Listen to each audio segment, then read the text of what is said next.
A Wendy's Frosty is something special. And for a limited time, a Frosty is just 50 cents.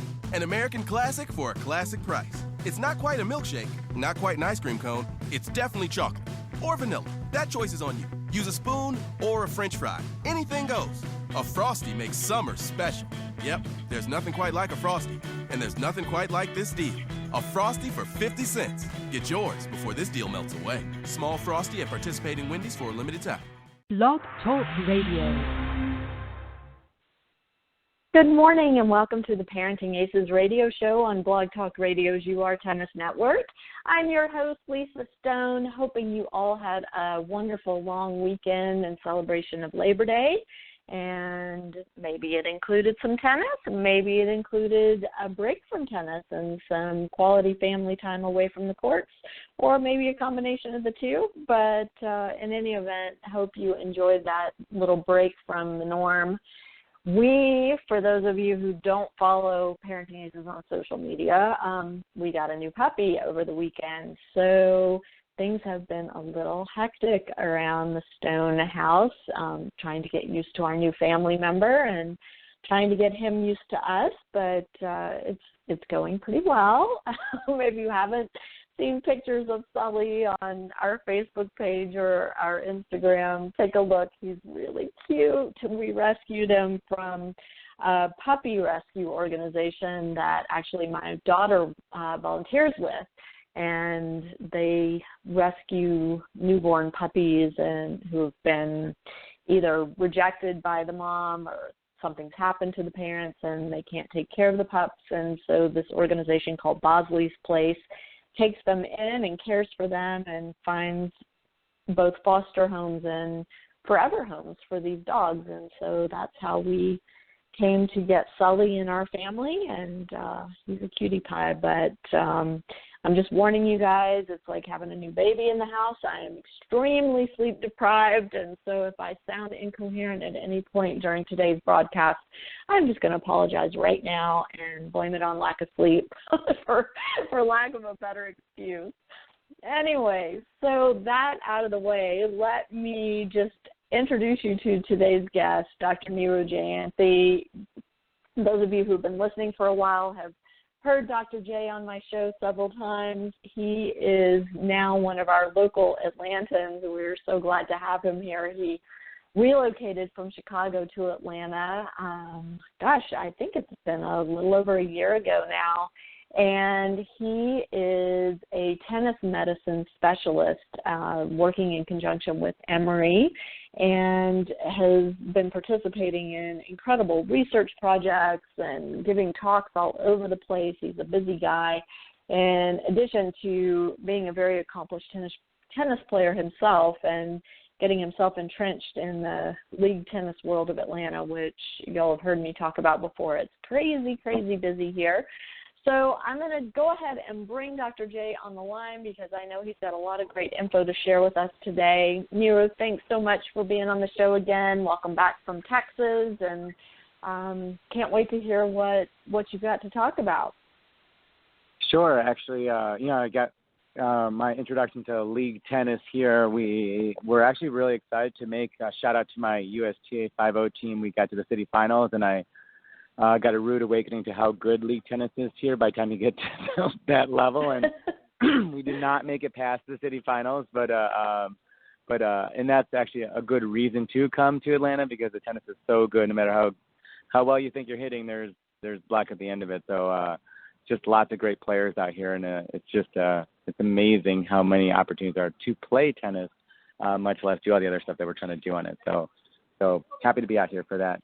I had mentioned to you before, I'd try to, if I'm giving a certain talk somewhere, wherever it is in the world, and sometimes even locally, I like to bring some of the information back to your show and your listeners. And so in some of the information, we try to always bring new information onto your show. And so most recently, Mark Kovacs held the World International Tennis Performance Association, ITPA, conference here in Atlanta area now actually would be in July. Great, conference again, and, lots of variety of attendees and great speakers. And he asked me to give a talk on applying research to your tennis player. And, even in the medical world, when you say the word research, people start kind of yawning and go, oh my gosh, what does that mean? And it makes me so, tired and sleepy. I don't want to hear about research, but actually most of the stuff we're talking about is actually very practical, and it's actually makes my day to be able to do tennis-specific research. And I think that's a little bit of the direction I'd like to have some of our listeners here.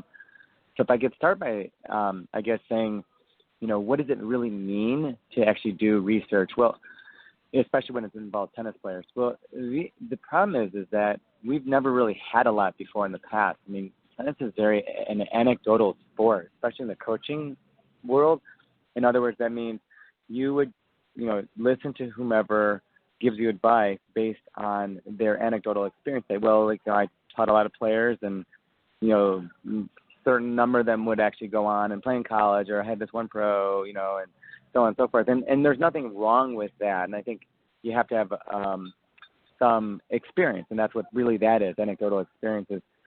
But research is actually a different area where we're actually stepping out of your own comfort zone and your world of experience, but taking everyone's collective experiences together and deciding which path is better for the player. And actually, if done well, it's a lot of work. And one of the best examples I can give of that is what the WTA did. And most recently, I've been involved with some of the work from WTA and what's called their age eligibility rule and the 20-year review. And in the early 90s, as many of you guys know, there was a perceived problem with young players running into trouble with getting on the tour and possibly getting burnt out and retiring early and quitting their sport, which is actually very harmful for the tour. It's really reliant on a lot of the good, young, and top players staying on the tour, staying there for long periods of time, as we see with Serena and, other folks who stick around. It actually is great for the sport. So they formed a medical commission then and say, hey, look, let's identify what these problems might be and then decide on how to apply or treat it. So they decided to do, as many of you know, the age eligibility rule, which would restrict the number of tournaments and make it a phased-in approach from the age of 14 all the way up to 18. And they keep tweaking and modifying it, but in large part that's the age eligibility rule. It also includes now has grown to, I would say, about 20 player development programs that the players are required to complete, anything from how to handle finances to how to handle media to sports medicine, sports science, and just on and on down the road, what it really means to be a player at that level. Just of note, we don't have those types of things for junior players, which is something you and I had talked about a little bit, Lisa. And so they applied this intervention, and this took years to develop and really make it the right type of thing. They interviewed many, many, many hundreds of players and staff and player support teams, and they evaluated themselves at 10 years. And at the 10-year review, they saw their great successes, which is premature retirements, went down substantially from about 7% to only 1%, meaning that retiring before the age of 22. And they saw career longevity increase and overall happiness with the tour. And really there's no other organization, professional or really other, that has had a long-term review of their own organization and published it to look at it scientifically. And in fact, we're involved with the 20-year review now, and I can't share any of the data because it's kind of tight to the chest with WTA now, but it's just phenomenal that they continue on with reevaluating themselves to make sure they're doing the right thing. And it's That's that awesome. type of work that actually does it. Yeah, no one, NFL doesn't do it, Major League Baseball, we all talk about it. They have certain rules instigated, but they don't, do a self-evaluation. And I can't even tell you how many conference calls and their international conference calls and how many, emails and meetings we've had I've been involved with the last 2 years to help do an evaluation, produce it, and go on site and recruit players and everything. And it's just absolutely, it's top-notch stuff, and that's the level they'd like to keep it at. So I think that's some of the context we're talking about when you're applying it at that level. So from a medical standpoint, Neeru, do you feel like it would be important for all of the organizations to do similar type of research and maybe look at, in terms of the junior players, I'm not even talking about at the professional level, but at the junior level, maybe look at rates of burnout and, compare how many tournaments kids are playing to the rate of burnout or rate of injury or things like that, or is that research being done? Yeah, well, so that's what I spent the last 10 or so years trying to do. It's so what we've learned in sports now, sports has gotten so sports specific too. So we've done a lot of youth sports research and youth sports data talking about like the number of hours you should play in a week being less than your age, and we talked about specialization, all these other concepts before, and they can be helpful for the average kid who's making some sports selection choices. But when you get into that area where you are, a full out junior tournament player, or full-time academy kid, or whatever it is, only the tennis data matters to you. And so it really has to apply to what you are. So the caution is when we've done this, when you produce, research and data, you have to look at large amounts of kids and junior players, and you have to accept that it doesn't apply to everyone. So, I speak to coaches a lot, and we kind of go over some of these things, like for example, how many tournaments should you play in a year, how many hours a week you should train. Well, that may actually go completely opposite to what you're doing at your own academy. But it doesn't mean that you're doing something wrong. You just have to recognize that maybe that's when the risk starts to increase. And maybe you have to do other interventions like screening or get them in early if they have some pain. So, for example, we know that if you do more than 16 hours a week, that you're much more likely to have injury. And that's all across the board, every sport, up to 9 times as likely, right? In fact, like a Spanish study showed that in their junior academies, they had about 50 cases of stress fractures in the back. And 100% of the cases, they did at least 16 hours a week of training. And so we know that amount is a lot. It puts you at risk. But how much is necessary to be a top level player? It may be that amount. So then you have to be, if you're going to have them in that environment, I think my feeling is that you have some sort of way to identify early so you just don't get a bad stress injury that keeps you out 3 to 5 months, which is a possibility at that level. So maybe you do injury prevention screening, or you teach everyone these are the high-risk areas, the low back, the inside of the elbow, the shoulder. And if you have symptoms, you need to get that evaluated sooner rather than later because you are at risk. And so you have to balance it with the reality of how training programs go. So we have a bunch of those that we publish actually, I try to give it to every tennis parent and family when I see them in the office, but and I can certainly send it to you as well too, junior prevention evidence-based guidelines.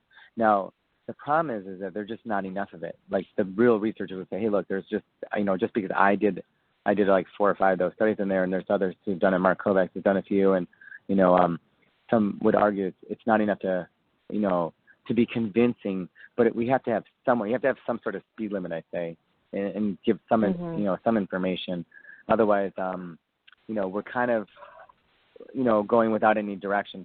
Like baseball has pitch counts, and that was published by ASMI, and they have youth baseball pitch recommendations, and so it gives people a guide. And we know that less than half people follow it, but at least people have a source, and they can, refer to it, and then it's endorsed by youth baseball. So I think we do need more of that, not just from injury risk, but from player development point of view. What does it take to be, a good player, a top-level player? So let me ask you this then.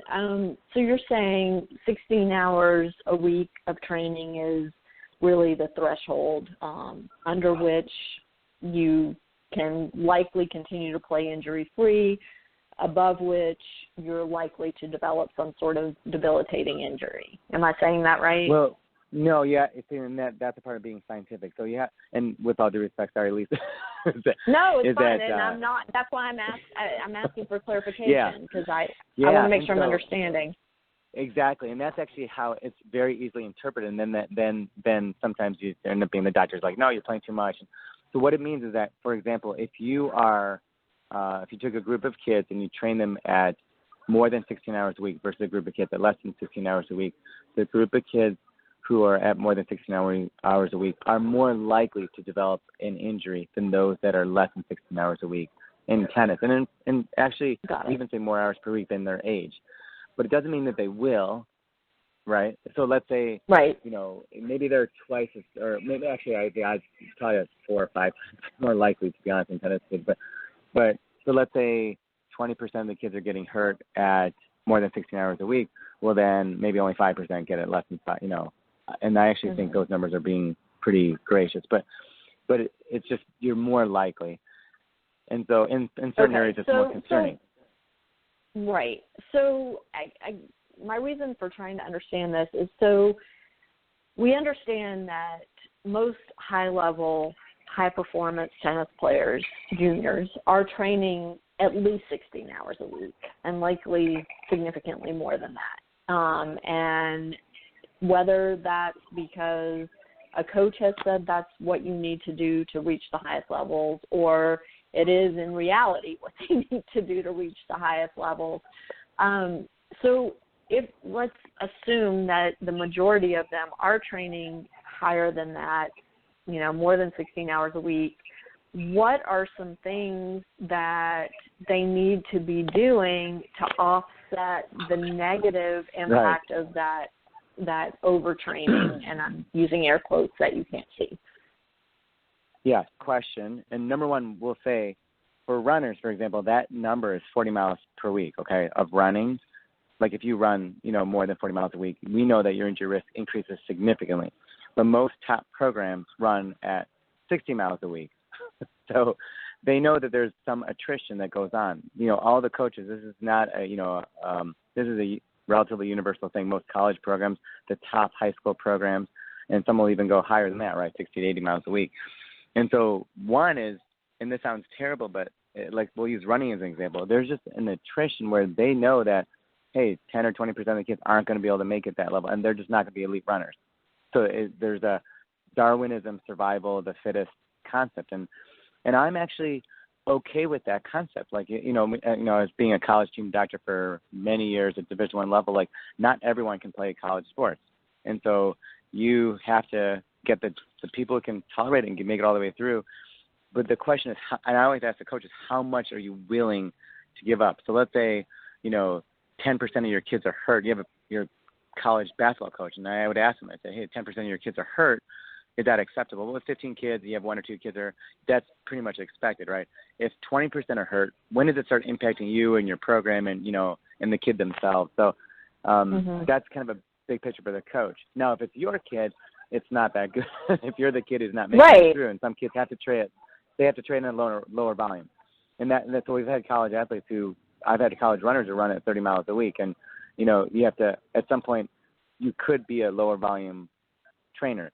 I mean, where you just can't tolerate 16, 20 hours a week, and, you have to train. The other thing is, now it's sort of like gymnastics where they're in the gym 20 to 25 to 30 hours a week.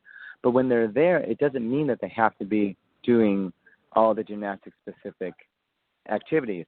And so some of it is off-court conditioning, right? So if you're at the academy, it's fine. If you're there, if you're full-time, that's your thing. But some period of time, should be allotted towards off-court conditioning to, like you said, neutralize some of the effects of it. But it can't be the exact same things you're doing on court. So you have to have some recovery, obviously, right? You have to have, some injury prevention, which is, you talk for hours about the types of things, of core stability and upper extremity strengthening and certain areas of flexibility. And but it can't just be, another hour of fitness, speed drills after a 4-hour practice, because there's going to be, again, some negative effects of doing that. And the other part I actually think is finding a way to cross-train and do activities that aren't tennis at all. And so I really still in developing athletic skills. I mean, kicking a soccer ball around or shooting hoops or anything else just to offload your body. And and I think the high-risk kids, this is, of course, my personal opinion, I've said it before, would benefit from some sort of screen, some sort of evaluation where they have an access to being seen or being evaluated immediately for anything that could be of concern before it gets to be a later stage stress factor that keeps you out for 3 to 5 months. And right. we see too much of that where it's like, well, it's sore, but I gotta get through this tournament. And you're like, well, it's kind of getting sore. And then all of a sudden it's like, oh my God, I can't even lean back like 5 degrees. That it hurts so much. And then it's already too late. And so we want to try to avert those things when we can.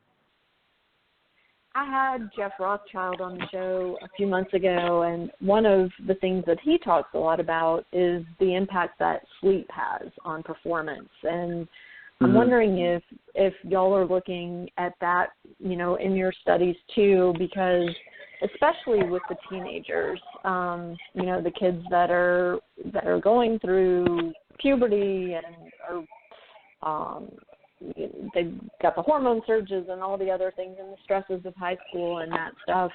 I would think that sleep would have a big impact, and I wonder if there's a way that y'all can make recommendations to tournament directors where, the younger kids start early in the morning. You give the older kids the opportunity to sleep in a bit, and so they're not sleep deprived throughout competition. Is that something y'all are looking at? Well, I'll address the first part is that we actually do really believe in the sleep issue and sports performance and injury risk. I'm the first editor on this British Journal of Sports Medicine special issue on the young athlete, and so we have commissioned certain articles, and one of them is actually on a systematic review of sleep in the athlete. And so some of our colleagues submitted this it was started with about 4,000 articles, whittled down to, about 100 that they really closely reviewed. And we do know that there is an injury risk potential, and it probably does impact performance. And it could be the need of getting maybe 8 even to 9 hours of sleep. They've divided up as high as that. So, the night before. And so you all know that that's probably not happening a lot of times. And it's such a simple thing to try to institute, right? But you're also dealing with teenagers and teenage personalities and, college athletes and, folks who are coming from, this is real life too, So I think the first part of it is, yes, I definitely agree. When we're doing research, you can't have too many hypotheses.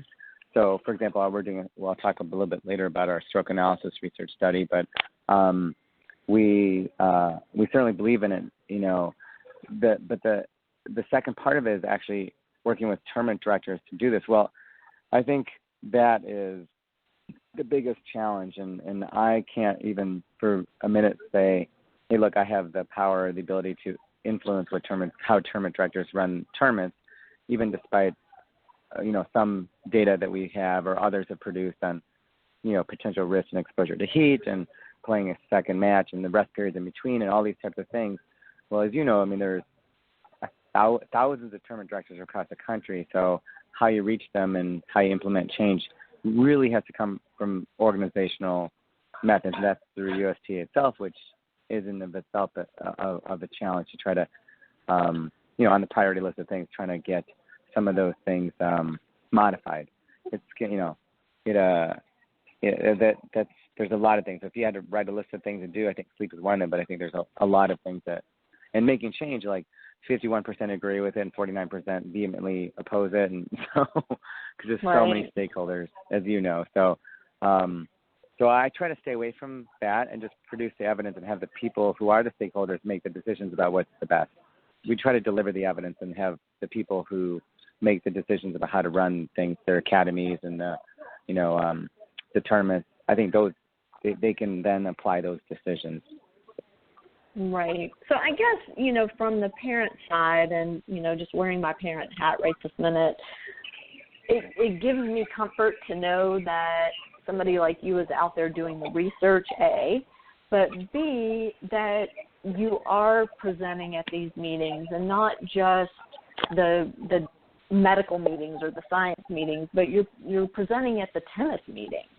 And so those stakeholders, as you call them, are hearing this data that you're presenting. They're getting it. And whether or not they choose to act on it, I guess, is outside of your purview. But at least it's in their hands, and, hopefully they will act on it and do what's in the best interest of these young athletes.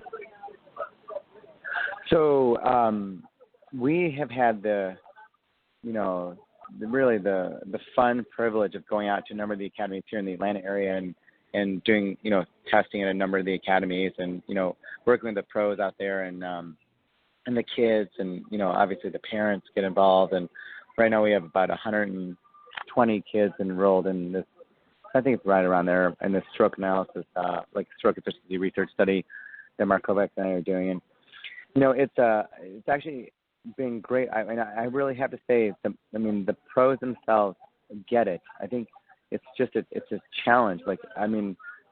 They do want the kids to stay healthy, and they want them to be successful. And I think they really, in large part, have the kids in their vested interest. And I think it's sort of like anything in life. Like when it's a small group of people in any system, there's a small group of people or bad doctors that can make doctors look bad. There's a small group of bad policemen maybe that make the whole police force could be perceived as being bad when it's not, and all these types of things. I think, same thing with coaching. I think in large part, like I said, I spoke at the ITA college coaches thing. I think the coaches were phenomenal. They all had the vested interest in their players. And I feel that same way about the, junior coaches and the academy coaches. They really do have the vested interest in the players. There's maybe, some areas for disagreement on a few things, even between coaches, not just, what kind of data we put out. So it is there. It's just a question of, again, what does it take to develop the best player? And sometimes there's a learning process involved for all of us. So you do one process, you find out, that kid got hurt because everyone responds differently to it. I have kids who are doing 6 hours a week who've had some serious overuse medical issues, and I kind of scratch my head saying, how did you end up doing this? This is nobody's fault. You end up there, and you have some kids who train, exceedingly high and really haven't run into a problem. But so when we give recommendations, what we try to do is give recommendations that apply to the majority of people. And so it doesn't apply to 100%, but the majority of people. And to have some overall responsibility. And then, and like I said, if it doesn't apply to you, you've been doing okay. We don't want to change a lot, but we had to be cautious. And I think that's what the tours, the WTA and those folks, they're really great at both tours. Actually, we're running our World Congress in Tennis Medicine Science in December 2nd through the 4th in Amelia Island. And anyone who's interested, we'd love to have you don't have to be medical to be out there coaching and any tennis enthusiasts. But this is if you go to www.stmsconference.com and we try to present a lot of information. And one thing both tours really are emphasizing, and I'm getting emails from them, both are planning on presenting quite a bit on their screening methods for their players. And they want to stay ahead of the game on identifying those that would be at risk and start working on addressing those deficits, where the strength deficits are, those flexibility deficits, where there's pain.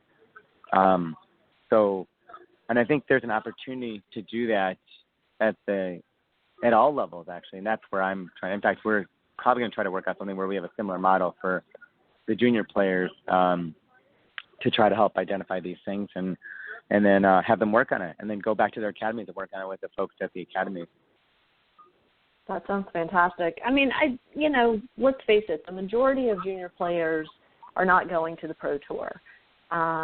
We hope that a good number are going to wind up playing in college, and we hope that an even greater number are going to wind up playing for life. They're going to stick with the sport in perpetuity of their own life. Mm-hmm. So, injury prevention is really at the base of any of these things happening. It's at the base of a kid being able to play on the Pro Tour. It's at the base of a kid being able to play in college and being able to play throughout life. So it seems to me that it's just such a basic piece of the puzzle that, it's surprising that there's such little data out there, but I'm grateful that you're trying to change that and really trying to educate people.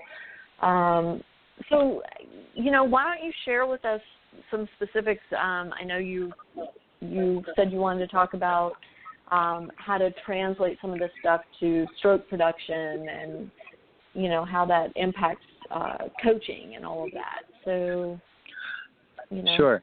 Well, I'll tell you simply why there's so little data on it. I'm going to take you through what's involved, and we're doing a stroke analysis research study, and I'll tell you what was involved from the beginning of it to where we are now, and then where this would go to at the end of it, okay? And you'll understand pretty quickly why there's not enough research in this area, okay? Yeah. So number one, I'll start with, it's unfunded in large part. In other words, I don't get paid for doing this, and you know, the folks that I work on, we got a small grant from the foundation that goes to like administrative costs, to like run the website, a little bit that does the, you know, surveys and so on and so forth. So essentially it's all volunteer time, right? So this project that we're currently doing now, I would say about 2 years ago when I actually started it, I had, and actually many years ago, but I had been going on court with injured kids when they were struggling with either recurrent or serious overuse injuries. And then instead of just treating the medical side, I would actually take them on court. I taught for many years and look at the things where I felt like I give feedback to the pro that they work with just either once or twice. And we published this on-court stroke modification. We felt like most kids were able to return successfully, like about 90, 95%. And some of them were very challenging, had challenging as they were flying in and coming, you know, from all over just because nobody else was doing this. But to be scientific, I thought, well, why do I have to wait till they get hurt? I wish I could objectively assess them better. So what we did was create what's called a stroke efficiency rating. And this is taking all the evidence that was out there about what certain parts of the stroke would put you at increased risk for injury and which ones would actually improve your efficiency, and taking all the existing data with a little bit of what we call clinical expertise built into that. In other words, you know, just my experiences or Mark Kovac's saying, hey, look, you know, you have to have, there isn't data for everything, so you have to fill in the gaps, right? And so we wanted to create a 99-point, like a scoring system, so you could basically say, okay, this kid had, you know, a 77 out of 99 on forehand and backhand serve, and, you know, based on basically about 15 areas of the serve and, you know, 10 areas of the forehand and 8 areas of the backhand and so on and so forth, rated between 0 and 3. And to create that, I had actually a tennis medicine internship staff, like from last 2 summers ago, took about, I would say about 9 months just to create, because we know that there are very knowledgeable coaches out there, and if we don't have what we would consider the most evidence-based, the best potential scale that we could have, no one's going to use it, because we're not doing this, like both Mark and I do not have the time to go out and actually teach and, you know, and implement this. This is really to produce something for coaches. So then we figured if you get this scale, a third of them are we know are tied into injury risk, and about 2/3 are for efficiency, but there's a lot of overlap. So, you know, something for injury prevention is actually good to improve your stroke, and so they're not like completely two separate things. So once we create this table, that's all great. That's just the beginning of it. That took 9 months to get to that point. That's just the beginning. Wow. So then now what we need to do is get Emory University to approve such an innovative study that they don't do anything on tennis courts, and we're doing minors. We're doing, you know, people under 18. So you have to get approval from the Emory Institutional Review Board, including getting informed consent and approvals for the consent, the study protocol, and that whole package, right? And so that takes quite a long time, you know, several months to just, and we're lucky. I've written a lot of these, so we're lucky we got it in on the first try. Otherwise, it could take 6 months to get approval, right? So then now we're approved to do this study, but then now we academies to come out to their academies and do research on their players and their parents, and so through, you know, growing connections, and, you know, I think a few people through just doing your show, and, you know, Mark Kovacs has connections, and we have one of our physical therapists from, you know, Children's Healthcare of Atlanta, who's very interested in tennis, Eileen. She would, you know, reach out to folks, and through all this, we were able to get to 10 or 12 or whatever academies. And then in doing that, just getting to the academy, you have to arrange it, get online consent from not only the kid, the parents, and then find a time on their court during their practice. There's a logistic aspect to it, right? So you have to do all this, and then I have a busy clinical practice. I can only go out on Thursday afternoons, for example. And you get out there, you arrange the date, and then some of the kids have their consent sent, some of them don't, some of them aren't interested in it, some of them are, and then you do all that, and then it rains. Yeah. Yeah. And then Thursday afternoon rains, like it actually happened about half a dozen times. And so a few of them had indoor backups and other things like that. But, so you have to do that. And then now I'm recruiting. We've been recruiting for about 4 to 5 months or so solid. And we've accrued about, 125 people. But we still they have to complete their consent. They have to complete their player development surveys. And then we do a follow-up at 6 months and a year. And then all of this actually, again, remember, you're doing this in addition to your regular life. We find it to be very important. Okay, and there's no salary at the end of it. There's not like a downstream, like, this is going to, grow a huge portion of my business or something like that, because you're doing this to prevent problems, right? So that's actually bad for my business, right? Because then if people don't get hurt, then I don't have anyone to see, right? But, don't worry, that people will still be getting hurt, unfortunately, through this process. But so then at the end of it, when you collect the data, now we'll have probably, our goal is to get about 200 videos, which is forehand, backhand serve. So that's 600 videos. Now we have to go analyze them. Again, find a way on your own time and so on and so forth. So then you produce, basically 9-point scales on 600 on 200 kids. So a total of 600 videos. You have to analyze it with statistics, which takes, quite a long time to do it properly. Then we present it nationally, and then we try to publish it, which takes probably another year or so to publish it. And then after doing all of that, you might have a coach up there and say, well, that doesn't happen with my kids. So you have to get buy-in, right? You have to, we're not trying to do anything that's in any way threatening. We're not trying to change. We actually said we're not trying to change the style of how people teach or anything like that. What we're trying to do is develop something objective so you can compare and actually encourage people to work with their pro. If you're a 12-year-old kid and you have a score of 31, well, you have a goal then. Maybe when you're 13, you'll have a 40 or something like that, and you'll watch yourself develop and grow, and then you have a more objective measure as you go on. And then hopefully in doing that, you also reduce your injury risk. And, and I think that's the process. The thing I find exciting is that it may help some, but not all, but some coaches change or, the way they approach giving feedback to their kids. There will be many coaches who won't use it, don't believe it, and that's fine, because some people have been very, very successful without any of this. But we feel like this can be helpful for some folks who are interested in being, I guess, a little more objective or scientific in their evaluations. It's so interesting to hear you talk about the process of getting these studies underway and collecting the data. I mean, holy cow. Thank you. Let me just say that. Thank you for doing it, because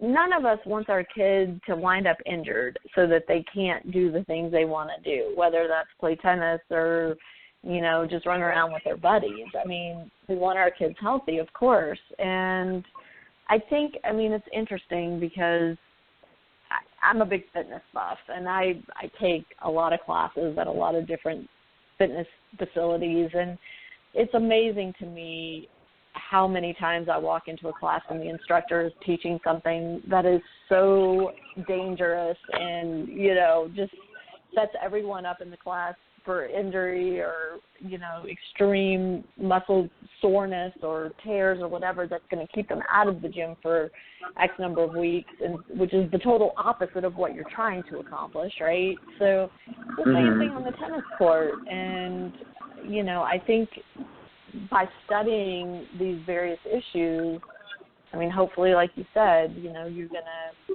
have an impact and keep more kids playing and more kids active.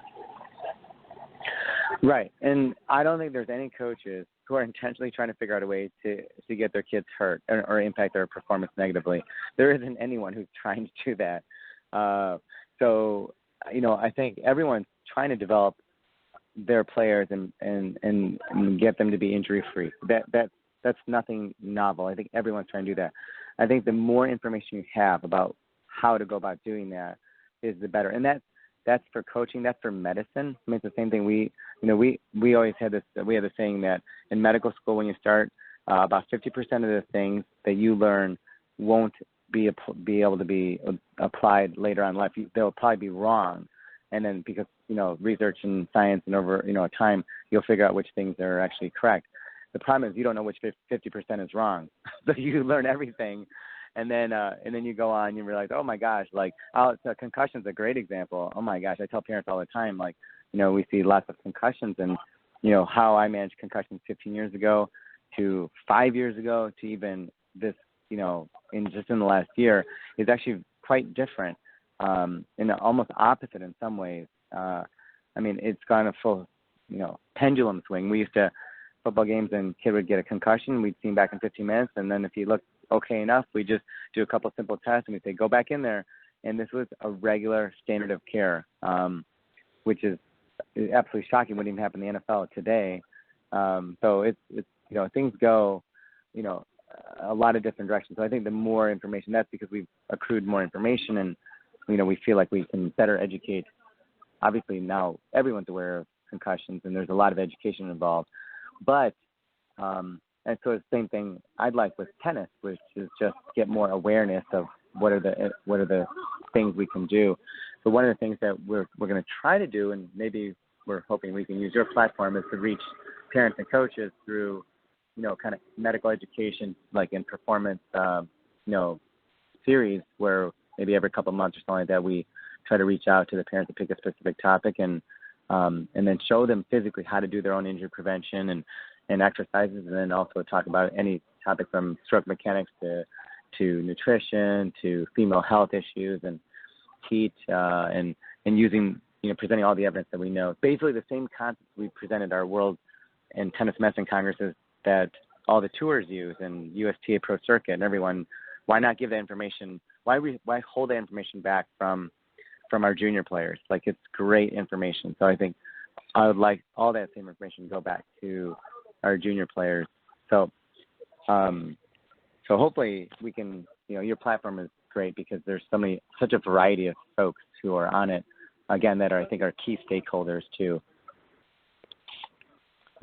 So what can we do to help, do a better job with these kids? Because, I know from personal experience what it's like when your kid is injured and can't be on the court, can't be in the gym, and nobody wants to go through that. I mean, the emotional stress of it alone is awful. So talk about the on-court stroke analysis that you do and what you're learning from that. So basically, I'll go into a few specifics because I think we have a lot of tennis people and coaches and people who understand the game, so they'll understand some of these specifics. But basically, I'll start with one of them, which is the low back, which I always talk about.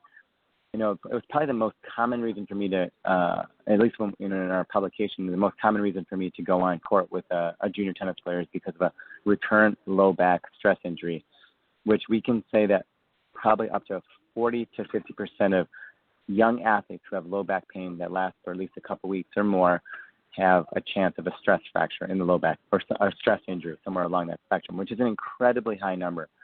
So again, the early recognition, as soon as you have that, that soreness in a high-level player, we'd love to take a look at those quickly rather than a late-stage lesion. And then when we're done treating, or if we recognize it early and we're able to return them to court earlier, the difference is you get them early, it might take 2 weeks of treatment to get them off, reduce any, injury risk, and then make a stroke modification and send them back versus 3 to 5 months if you get it late. So there's, just to give you an example, the difference of early versus late recognition. And so I had for years, knowing some of the data out there, suggested that, you should not get lumbar extension or low back when you lean back on your serve more than 20 degrees, because we know that in biomechanical studies, that's where it increases your risk of what's called the pars interarticularis, but the back half of the spine gets the most stress, 20 degrees. And so, as you know, many players of all levels do kind of arch their back, particularly on the kick serve. And so the question is, is that really a potential risk or not? So with the kids who have had an injury and have had a low back stress injury, it's pretty clear that since the risk of re-injury in the low back is like 5 or 6 times as high, that we have to make that correction. Like if you already had the problem and if you have a stress fracture, you have to make the correction because it's usually not going to work, especially as an adolescent. So we made those corrections. But the question now is moving forward is when we evaluate these videos is if we see the kids, if you're 12, 13, 14 years old, and you have quite a bit of extension on your serve through either preparation when you're loading or your acceleration phases of your serve, should you make that change before that happens? Because especially if you're doing, like think of it, you're doing 16 or more hours per week, you're a young growing boy or a girl, and you have a lot of low back extension on the serve with high tournament volume. I think if you put it all together, your risk is actually a lot higher. So one of those things has to change. You can reduce your volume, you can reduce your tournaments, you can modify your stroke. And so hopefully, so you have to look at the whole big picture and say, okay, who's at risk? And that's actually the concept, for example, in the low back. And you ask, like, how can you prevent these things? I think you have to look at all that's in front of you and say, we have something on our website, if you go to like Emory Tennis Medicine, just like kind of go down a list of things and say, look, which of these things does your son or daughter have? Like how, their tournament volume, their training volume, and all that. And then if they have low back symptoms and they're high risk, they need to be checked out right away.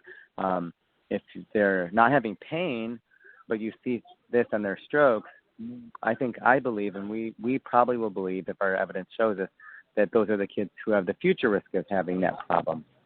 So I don't think only a few happen by accident. I think most of them are predictable, and since we get more information, they're more predictable. Let's try to get it one step ahead. We won't get all of them, but if you can save a few, right, then I think we can be in better shape. Mark Kovac does say that about when should you start the kick serve, and he published this in our Tennis Medicine Journal, but he had about 100 high-level coaches and 100 high-level players, and around the age of just under 13 years old is when they were starting the kick serve, which is probably a little bit later than most people would think.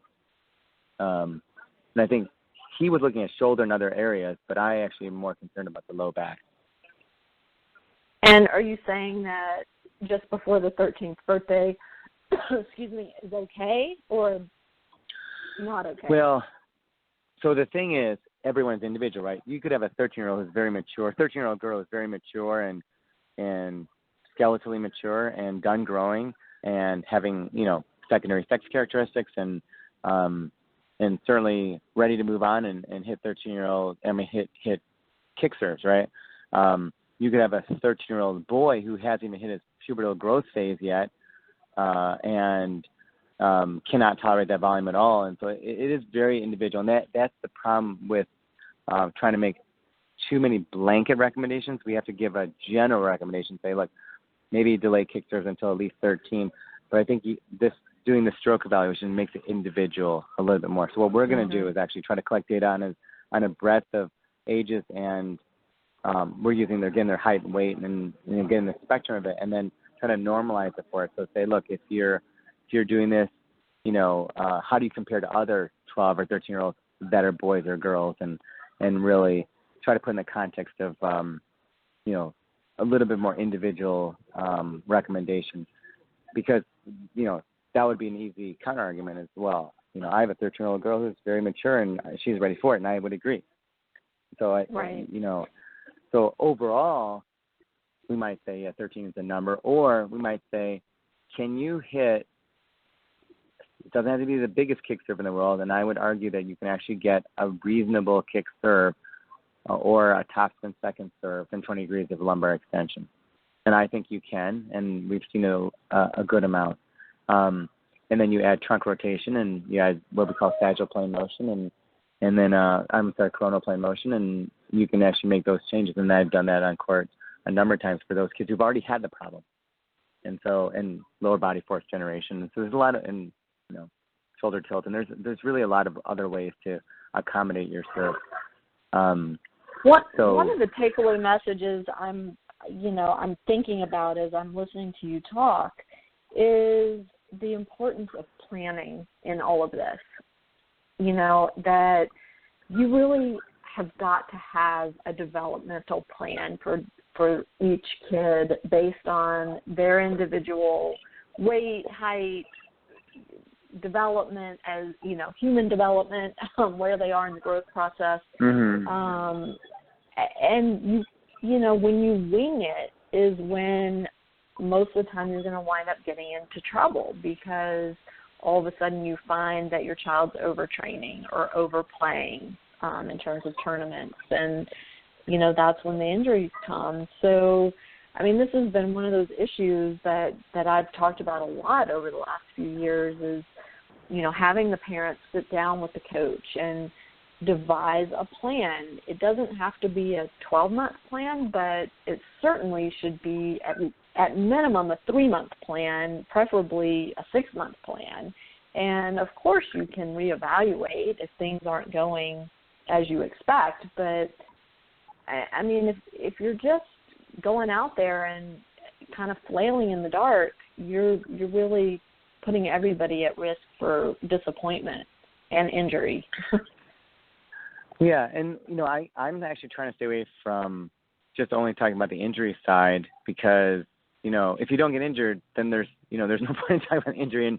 And most kids, aren't thinking about injury. Most of the thinking about performance. So what we call this is, for example, we call this a stroke efficiency rating. What we're trying to do is actually make your stroke as efficient as possible and try to, over many years, there's breakdown and, something happening is, I don't want to say is inevitable, but if you have inefficient mechanics and high volume, at some point, the likelihood of breakdown is going to happen, right?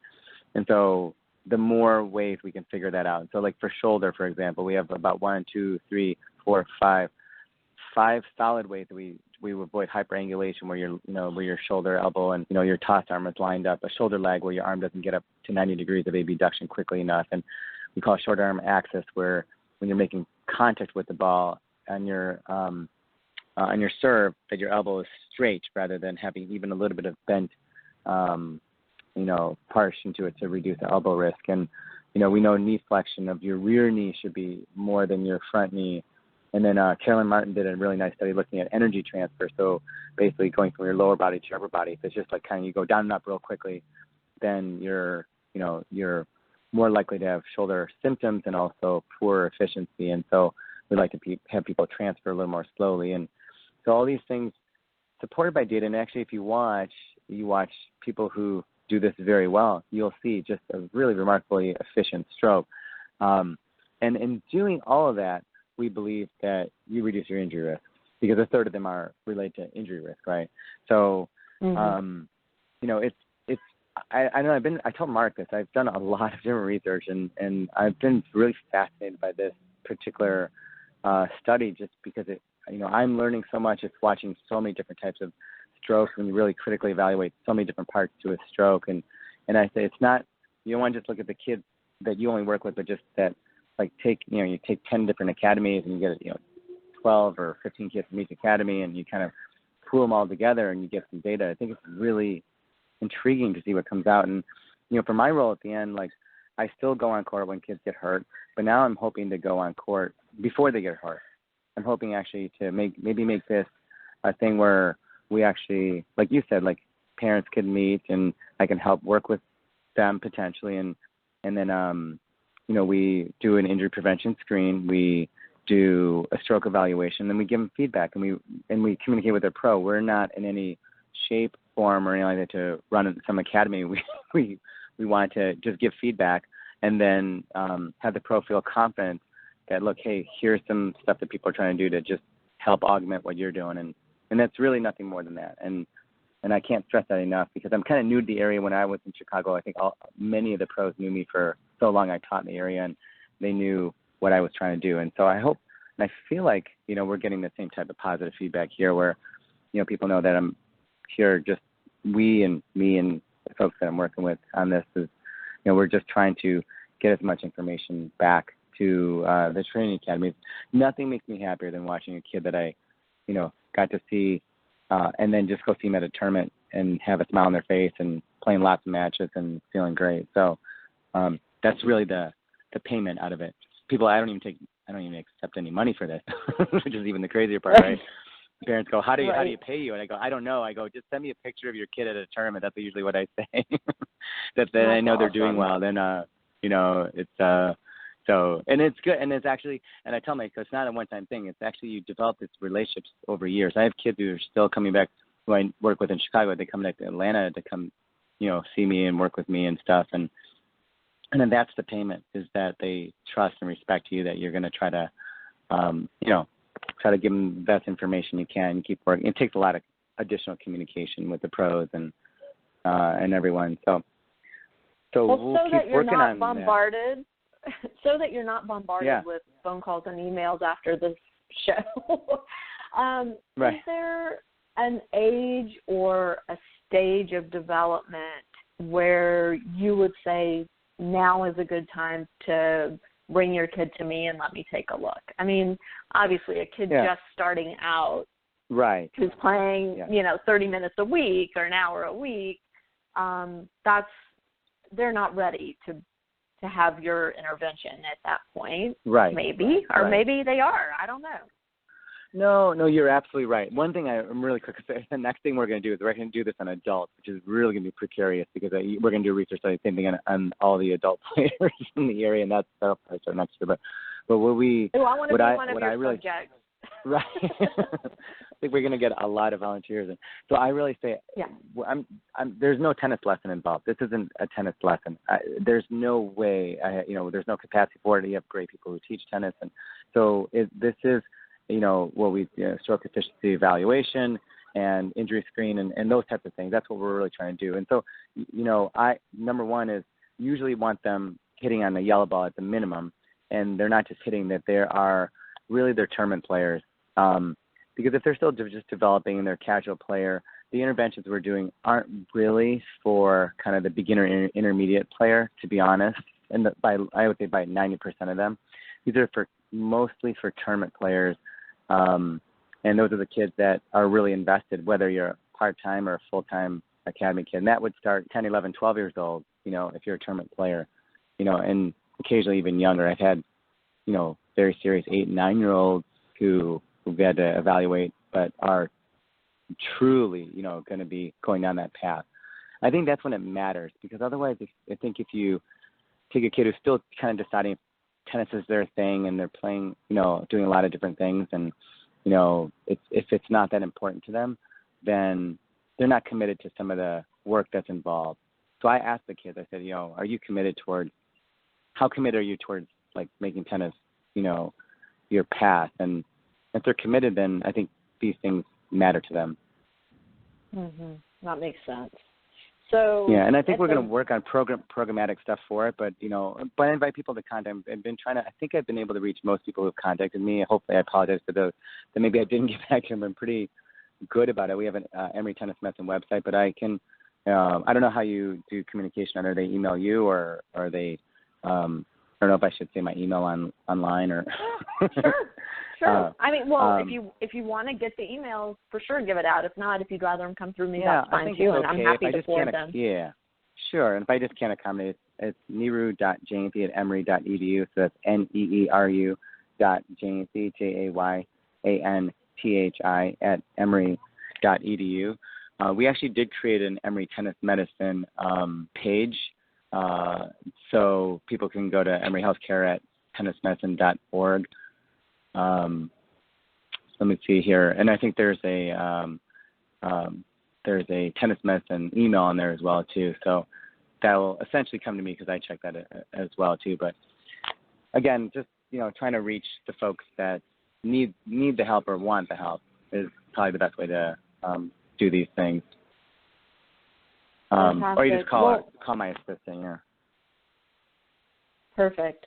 Well, Neeru, thank you so much for coming back on the show and sharing your latest with us. And, we're always here for you when you have something to share. We want to hear about it. So I'm so grateful that you feel comfortable reaching out and saying, hey, I need to come back on. I've got some more stuff to talk about. So that's great. And to my listeners, guys, take advantage. I mean, honestly, he is an incredible guy to work with. Neeru's passion for the game is unmatchable, and it just oozes out of every pore. So I think your kids will enjoy it. He's a fun guy to be around. I think the kids would have a fun time working with him. So I just want to say thank you again. Really love having you on the show. Great, and right. We'll have our World Congress in December. Thank you so much, and we'll come back after that. Perfect. All right, take care. All right. Have a great day. Thanks, Bye. you sure, too. Bye. Thanks. To my listeners, hope you all enjoyed today's show, and the podcast will be up in a little bit if you'd like to share it with your friends. Hope you all have a great week, and we'll see you next week on Parenting Aces. Did you know the flu shot takes up to 2 weeks to take effect?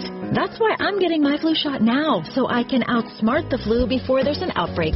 At Walgreens, your flu shot even helps give a life-saving vaccine to a child in need through the UN Foundation. Get a shot, give a shot.